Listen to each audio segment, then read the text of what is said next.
Good morning student. मैं निकुसा आप लोगों का स्वागत करती हूँ यूट्यूब चैनल एसर क्लासेस में। आज मैं झारखंड के जनजातीय विद्रोह में नेक्स्ट विद्रोह लेके आई हूँ, वो है हमारा चेरो विद्रोह। चेरो विद्रोह के बारे में जानेंगे। एक्चुअली ये जो विद्रोह था शुरू में ये उत्तराधिकारी के लिए यह विरोध हुआ। तो शुरू में हुआ था क्या कि चेरो के राजा जो थे चित्रजीत राय और जगन्नाथ सिंह दोनों ने मिलके अंग्रेज का विद्रोह किया। कारण क्या था? तो अंग्रेज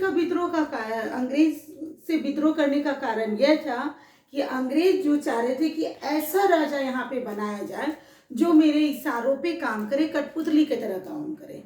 तो उसने चित्रजीत राय को हटा करके गोपाल राय को राजा बनाना चाहते थे। चेरो विद्रोह 1784 से 1818 ईस्वी में 2 चरणों में चला। तो पहले शुरू में तो यही था कि वो चित्रजीत राय को हटा के गोपाल राय बनाना चाहते थे, इसलिए चित्रजीत राय और जगन्नाथ सिंह दोनों ने मिलकर अंग्रेजों का विरोध किया, लेकिन फिर भी वो सफल नहीं हो पाए और गोपाल राय राजा बन गया। चेरो राजा चित्रजीत राय ने अपने दीवान जयनाथ सिंह, और ये जयनाथ सिंह दीवान थे चित्रजीत राय के, कारण अंग्रेजों का विद्रोह के कारण गोपाल राय को राजा बनाना। बाद में गोपाल राय चेरो सरदार से मिल गए, तभी अंग्रेज रुष्ट हो गए। तो जो कि गोपाल राय चेरो सरदार से, जो सरदारी लोग होते हैं उससे, सरदार लोग होते हैं उससे जाके मिल गए और इससे अंग्रेज खराब थे, रुष्ट हो गए, गुस्सा हो गया, अरे मैंने ही से बनाया था और क्यों कठपुतली बनाने के लिए, और ये फिर से मिल गया चेरो सरदार से। तो अब बोले कि नहीं, अब इसको भी हटा देना। तब जाकर के उसे गोपाल राय को हटा के चूड़ामन राय, ठीक है, चूड़ामन राय को गद्दी पर बैठा दिया गया। और ये थे अयोग्य राजा और अंग्रेजों के हाथ के पूरी तरह कठपुतली। यह जो भी कार्य करते थे अंग्रेजों के आदेश के ही अनुसार करते थे। अंग्रेज ने गोपाल राय को बंदी बनाकर पटना जेल में डाल दिया। ये भी क्वेश्चन आ सकता है कि गोपाल राय को बंदी बना करके कहाँ डाला गया, तो पटना में डाल दिया गया।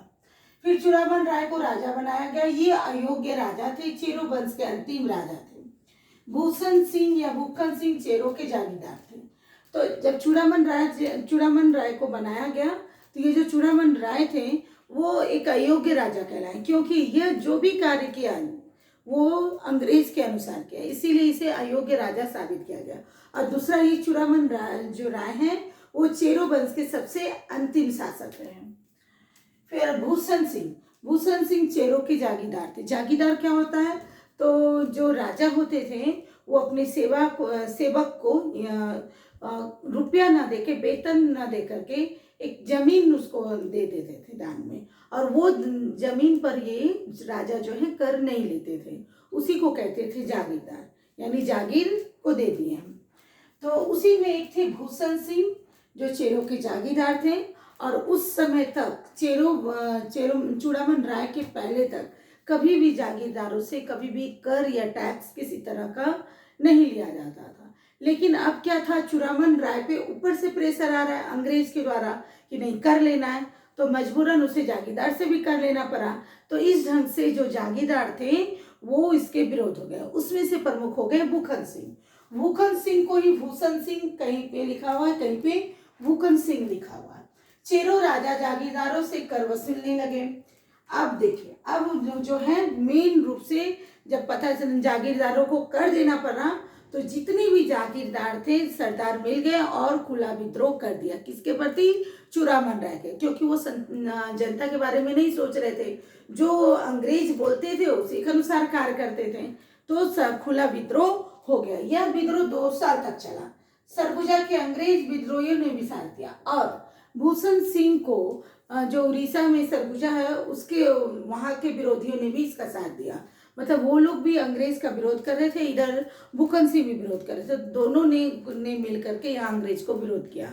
तो जब अंग्रेज आए भूखन सिंह से विरोध करने के लिए, चूड़ामन जब अंग्रेज को बोला कि नहीं, अब आकर के आपको यह जो विरोध हो रहा है, विद्रोह हो रहा है, उसे दबाना होगा, तब जाके कर्नल जोन्स, अंग्रेज जो थे वो कर्नल जोन्स आए और यहाँ पर और चेरो राजा के साथ मिलकर के भूकन सिंह का विरोध किया। और उसी समय जब कर्नल जोन्स आए थे उन्होंने 2 बटालियन लाया। एक बटालियन यहाँ चेरो वंश के लिए पलामू में, एक बटालियन लाया वहाँ सरगुजा के विरोध को दबाने के लिए। वो 2 बटालियन लेकर के आए और कर्नल जोन्स और चेरो राजा ने विद्रोह किया। लेकिन यह 2 वर्ष तक विद्रोह चलता रहा। तब जाकर के ये 1802 ईस्वी में भूषण सिंह गिरफ्तार हो गए और उसे फांसी दे दी गई। इस तरह से पहला जो फेज था वो खत्म हो गया, विद्रोह यहाँ पे समाप्त हो गया। फिर क्या हुआ, चूड़ामन राय तो राजा बन गया, लेकिन चूड़ामन राय पर बार बार कर का जो बोझ बढ़ता गया। और एक बार ऐसा हुआ कि चूड़ामन कर दे ही नहीं सका। ये कहलाएगा 1817 का विद्रोह। हुआ क्या, चूड़ामन पूरा कर नहीं दे सका।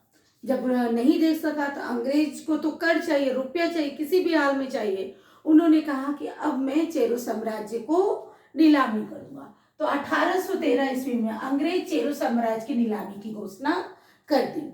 तो 1815 ईस्वी में बिहार के भारदेव के राजा घनश्याम सिंह आए और वहां की चेरो साम्राज्य को खरीद लिया। अब क्या है, 1815 तक जैसे ही वो खरीदता है चेरो साम्राज्य समाप्त हो गया, क्योंकि तो चूड़ामन राय जो थे अंतिम शासक थे। तो जैसे ही खत्म हो गया, अब देखिए ये जो चेरो वंश है वो 300 वर्ष तक चला रहा है। कितना वर्ष तक चला है, 300 वर्ष तक चला है। यहाँ की जनता हमेशा चेरो वंश के लिए थी, यहाँ के जागीरदार चेरो वंश का ही थे, और जो भी चूड़ामन के समर्थक थे उसे भी अच्छा नहीं लग रहा था। और सबसे मुख्य बात यह, ये जो घनश्याम सिंह है, जैसे ये जमीन यानी चेरो वंश के सारे साम्राज्य खरीद लेते हैं तब तो ये राजा बन जाएंगे। लेकिन वहां की जनता नहीं चाहती थी कि कोई राजपूत यहाँ आकर के चेरो वंश का शासक बने। घनश्याम सिंह राजपूत जाति के थे, तो विद्रोह होना ही था। तो इसके कारण जाकर के विद्रोह हुआ। कारण क्या हो गया, जनता खिलाफ। वो नहीं चाहती थी कि चेरो वंश के सिवाय कोई और यहाँ का राजा बने। दूसरा, जागीरदार खिलाफ, क्योंकि शुरू से चेरो वंश में जो लोग सरदार लोग आ रहे थे उसे जागीरदारी मिल रही थी। वो किसी न किसी तरह से एक मन जुटा हुआ था, तो वो भी नहीं चाह रहे थे कि कोई और राजा बने। चूड़ामन ऑलरेडी खिलाफ, क्योंकि अंग्रेजों ने उसके साम्राज्य को नीलाम कर दिया, और कुछ न कुछ उसके जो समर्थक थे वो भी खिलाफ, क्योंकि वो भी तो चूड़ामन के साथ हो गए। तो इस ढंग से ये 3 कारण से विद्रोह हो गया। 1817 ईस्वी में विद्रोह हुआ और इसमें राम और शिव यानी रामबन सिंह और शिव प्रसाद सिंह, यानी कितना अच्छा है, राम और शिव, ये दोनों जो है प्रमुख नेता हुए। उन्होंने विद्रोह किया।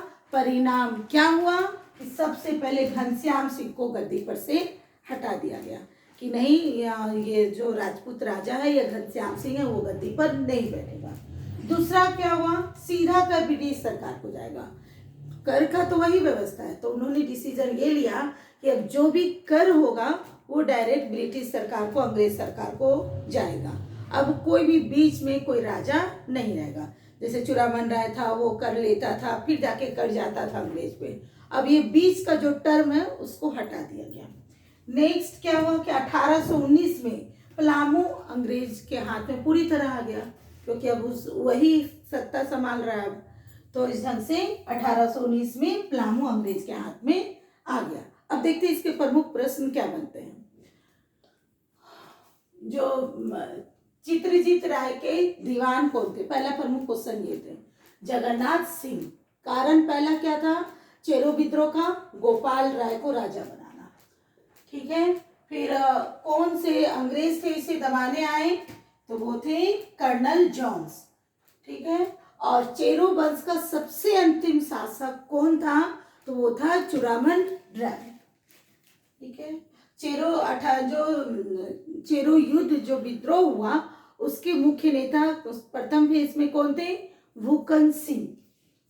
ठीक है, कर्नल जोन्स आए थे। और प्रथम फेज कब अंत हुआ, 1800 से 1802, यानी 2 वर्ष तक चला।